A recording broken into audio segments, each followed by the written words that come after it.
Alors, mes amis, le premier texte est tiré du livre des Rois.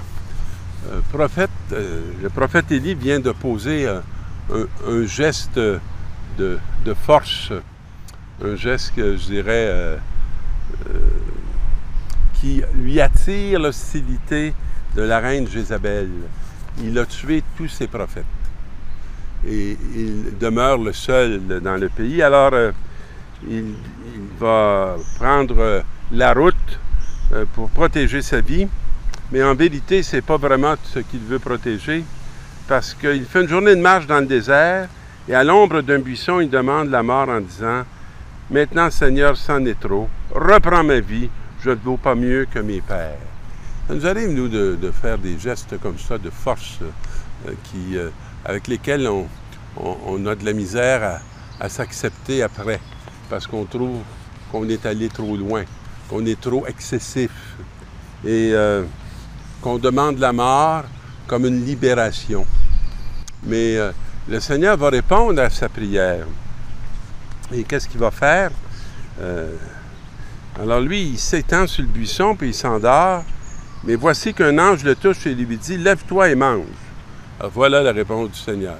« Mets-toi debout, puis nourris-toi. » Il répond à sa demande de mort par une demande de vie, par un geste de vie. Et il regarda, il y avait près de sa tête un pain cuit sur la braise et une cruche d'eau. On ne sait pas d'où elle vient, mais on le sait. Elle vient de la bienveillance de Dieu. Et il mangea, il but, il se rendormit. C'est comme la deuxième fois qu'il est dans le sommeil. Et j'aime bien ces images-là parce que ça évoque toujours le sommeil de la mort.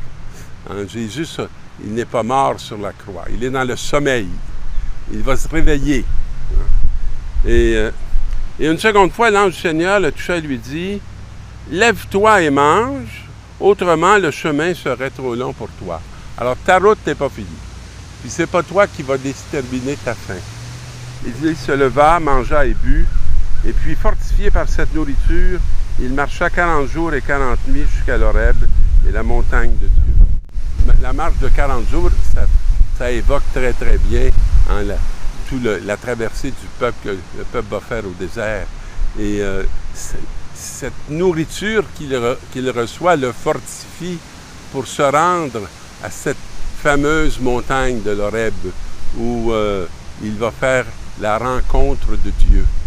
Et de ce désir qu'il avait de mettre fin à ses jours et à ses intolérances, je dirais, Dieu va le conduire à pouvoir poursuivre sa mission de prophète. Alors, mes amis, dans la deuxième lecture qui est tirée d'Éphésiens, « Frères, en vue du jour de votre délivrance, vous avez reçu en vous la marque du Saint-Esprit de Dieu. Ne le contristez pas. » On sent tous qu'on a besoin d'être délivré de quelque chose, pour ne pas dire de plusieurs choses. On aspire tous à la délivrance, mais vous avez reçu la marque du Saint-Esprit. Alors, il nous apprend la patience, il nous apprend la confiance, et il nous apprend l'espérance. Alors, faites disparaître de votre vie tout ce qui est amertume, emportement, colère, éclat de joie ou insulte, ainsi que toute espèce de méchanceté.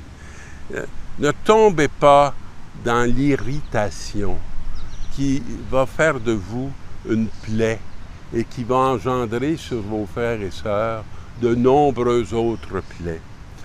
Soyez entre vous pleins de générosité et de tendresse.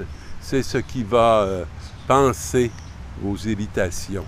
Cette attitude qui est une attitude qui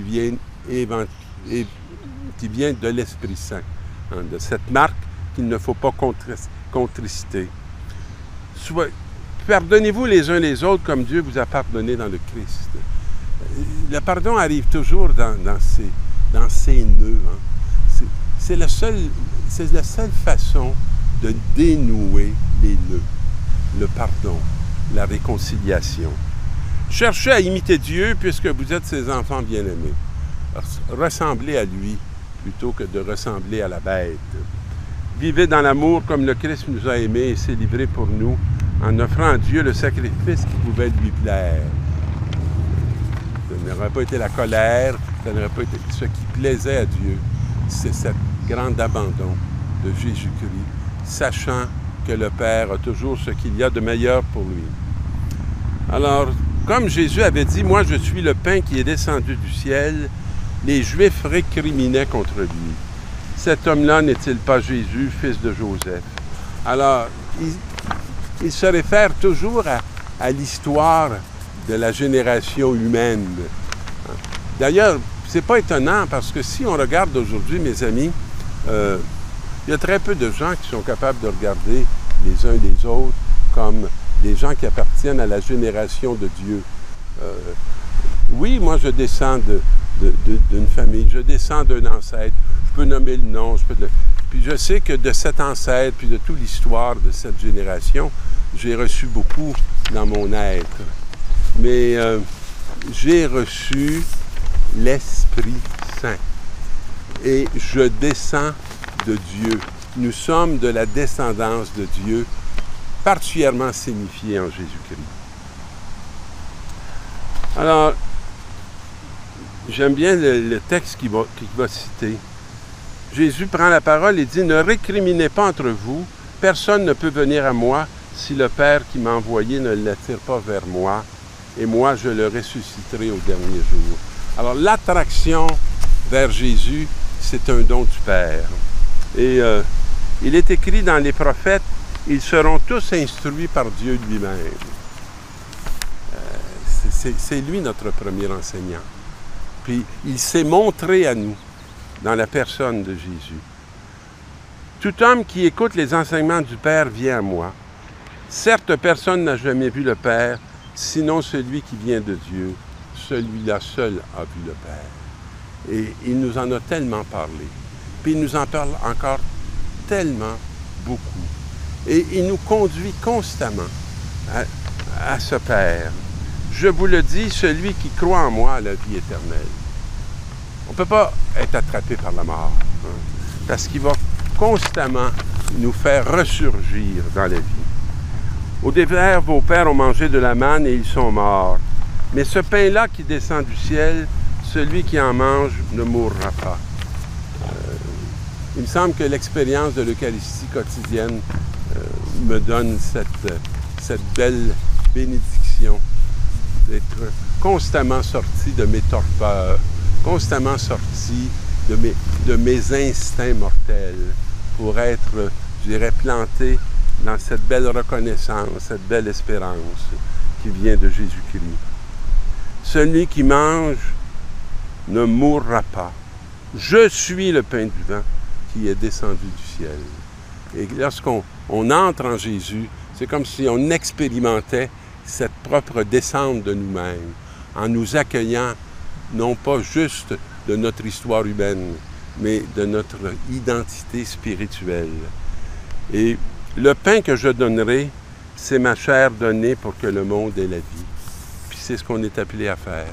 Nous donner corps et âme, donner notre chair pour que le monde ait la vie. Et c'est ce qui nous tient dans toute cette dynamisme de la résurrection. Je nous le souhaite. Bonne semaine, les amis.